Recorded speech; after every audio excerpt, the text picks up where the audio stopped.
Welcome to another episode of DnDIY. Today I'm going to show you how to make dungeon tiles. Now I've made dungeon tiles before out of different mediums. I've done foam dungeon tiles before, and these have come out pretty well. I've liked the texture and the look that I got out of it, but it was just, this particular kind is just too thick for my liking, and it's difficult to store. So I wanted to try something with my personal spin on it. And if you've watched the campaign coin videos, you'll notice that I will use a similar technique today, which I'll be stamping with rubber, or another technique to show you how to make textures for for tiles using polymer clay. So this is a die that I made similar to when I carved the coins. This is just a rock stone texture that I was able to impress onto polymer clay, and once you bake it, you have these patterns that look like cobblestones.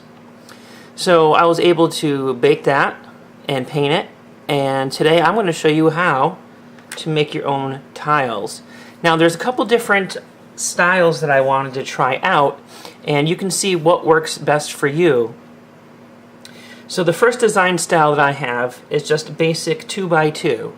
So a 2x2 cell with 1-inch tiles that are glued basically to the tile themselves.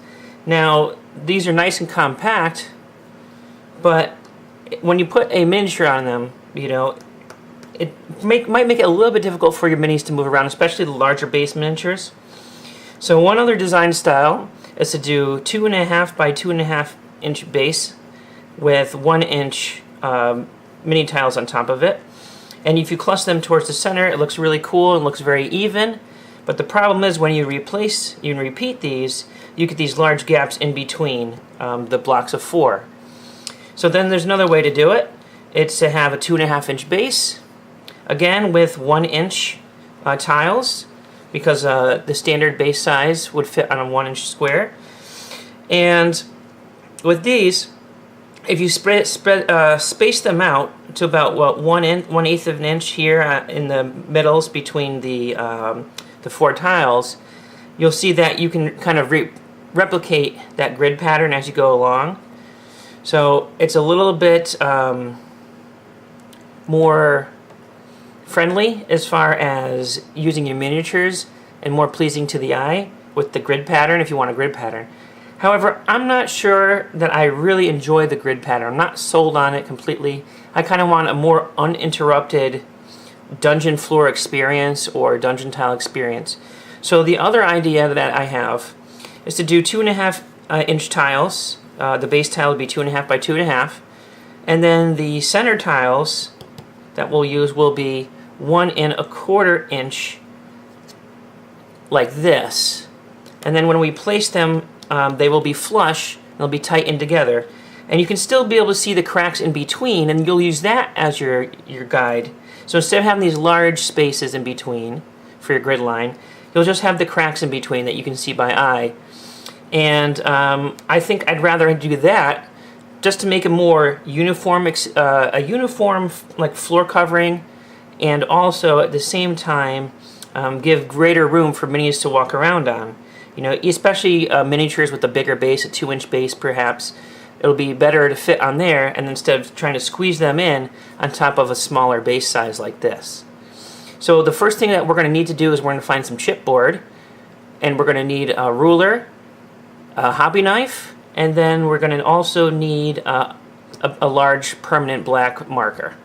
Okay, now you're going to get yourself some chipboard. Now this chipboard you can get on Amazon.com online or a craft supply store. If you're on a budget, like me, or if you have some extra 3-ring binders hanging around the house, just pull these out of a 3-ring binder. Just rip the vinyl off, and then this is what was on the inside, is chipboard. It's not the perfect quality, but it'll do for the base that we need for our tiles. Now what you're going to do is you're going to need a nice sharp pencil and either a ruler, but I prefer one of these, which is a square, so I can make sure that all of my cuts that I'll make in measurements are at 90 degrees. So I measured out 2.5 inches then another 2.5 inches, trace them square, and again on this side, every 2.5 inches, making sure that they're square with the edge of the paper, or the chipboard rather. And I should get several squares out of this when I do end up cutting it. Because remember, these tiles are going to be pushed together, and any imperfections are just going to make the tiles not be able to line up when you place them on your gaming table. Alright, did I mess up somewhere? No, I don't think so. Double check that though when it's all done. Okay, so just from doing these, I could probably do another 2.5 here. But just for these, I could do 1, 2, 3, 4, 5, 6. I'll get 8, possibly 12. I'd get 12 2.5 tiles out of this chipboard here. So what do I need to do now is I need to get a sharp hobby knife or utility knife, and we're gonna basically just cut them out. Score them, cut them out. You don't want to be doing this on a wooden table. You want to be using a cutting mat. That will definitely help. If you don't have a cutting mat, or if you've misplaced yours like I did, you're going to just use another piece of cardboard, cardstock. If you have an old Amazon box, just place it underneath that so that you can make your cuts without fear of damaging your surface that you're working on underneath. So I'll give me a few minutes. I'm going to cut these out, and I'll be right back with the So one thing I will tell you is don't feel like you have to cut it in all one go, especially with your utility knife. I don't know how sharp it is. That's why you want to use a sharp one. But the chipboard is tough to get through. So just make multiple passes. Get your first line, your first score line in, so you kind of have a place to put your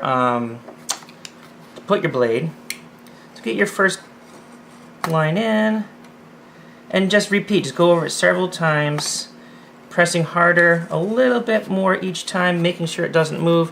That's the tricky part. I'm kind of using my thumb to press up against the square. Make sure your finger is not in the way. Big thing that you can do there is hurt yourself. So anytime you use a blade, and just boom, you got it. Few slices through, that's all it took. It is a little bit labor intensive, but if you don't do it correctly, then your tiles are not going to line up with each other. So just take your time. Nice and smooth, go right through it, line it up, and cut it through. If you get these little jagged edges, that's okay. We can even sand those, or we can cut those further if we need to. But you'll see that these line up a little bit better. So I'm going to finish cutting out the rest of these, and then I'll come back and show you what we're going to do for the next step. Okay, now that our bases are cut out, and I did trim some of them a little bit so that they line up nice and neat, you can test them out and see how well they're going to tile when you lay them next to each other. And for the most part, they line up pretty good. So we won't have any issues when we want to tile our tabletop. The next thing is to prepare the base with a coat of black. Now, I haven't tried black paint, but you could use black paint certainly. I like just to use a big marker. This is a Sharpie Magnum. Has a nice broad chisel tip here. If you can get it, yep, right there, nice broad chisel tip. Just going to hold it, and it does get smelly, so you might have to ventilate your work area or work in an area that is well ventilated. But simply just go across, make large, broad strokes across the surface of your chipboard. And the whole idea is just to give it a nice black coating.